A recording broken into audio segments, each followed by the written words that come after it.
There's an old saying I like. A mile of road will take you a mile. A mile of runway will take you anywhere. Taking off isn't hard, but there are a few key points to remember. First, we always take off into the wind, which won't be an issue on a calm day like today. Second, before we enter a runway, we always make sure it's clear.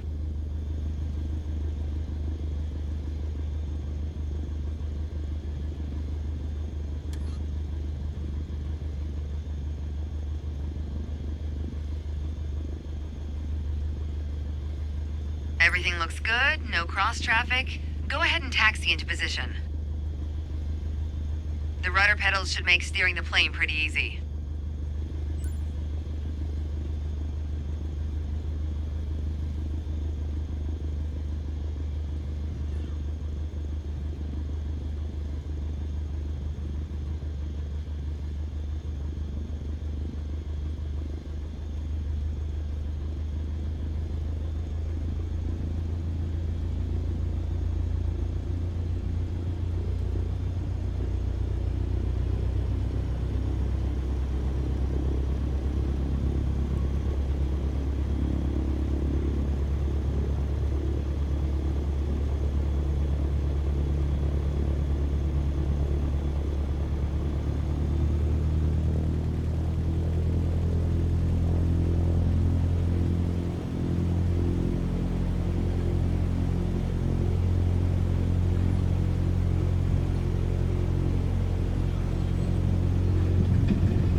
All right, let's do this.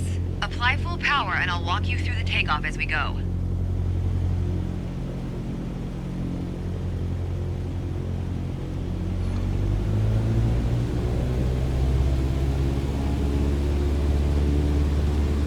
Use your rudders to stay on the center line and keep pushing power until you reach 55 knots.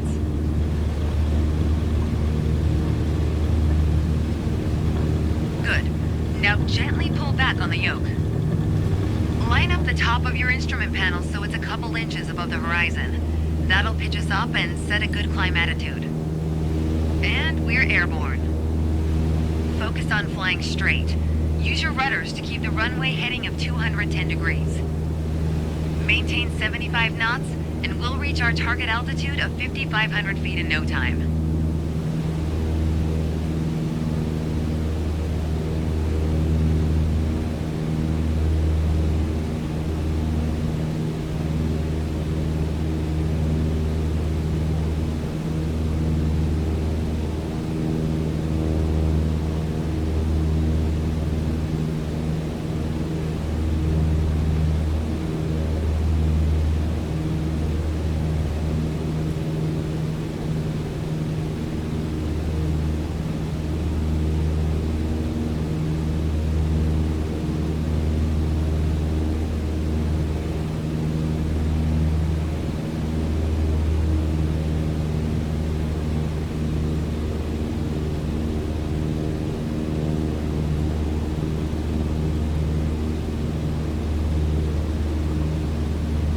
Ah, 5,500 feet. A nice, safe altitude for part 2 of our lesson. Straight and level flight. First step here is adjusting our attitude. We're in a cruise attitude, pushing max power. To stay level at our target altitude, let's start by easing the throttle back to 1,800 RPMs.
probably noticed, to maintain altitude, you need to pitch the nose up.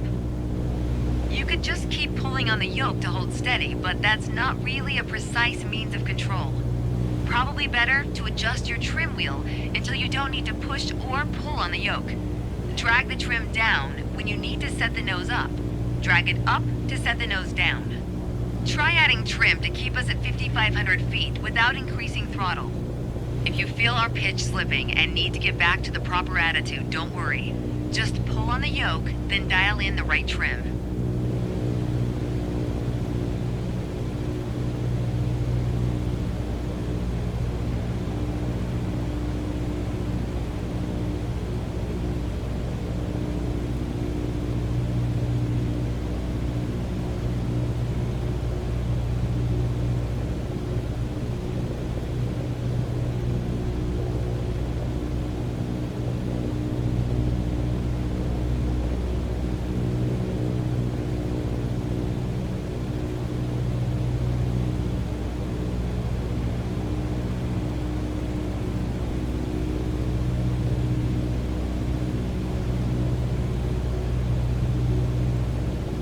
Okay, I have control.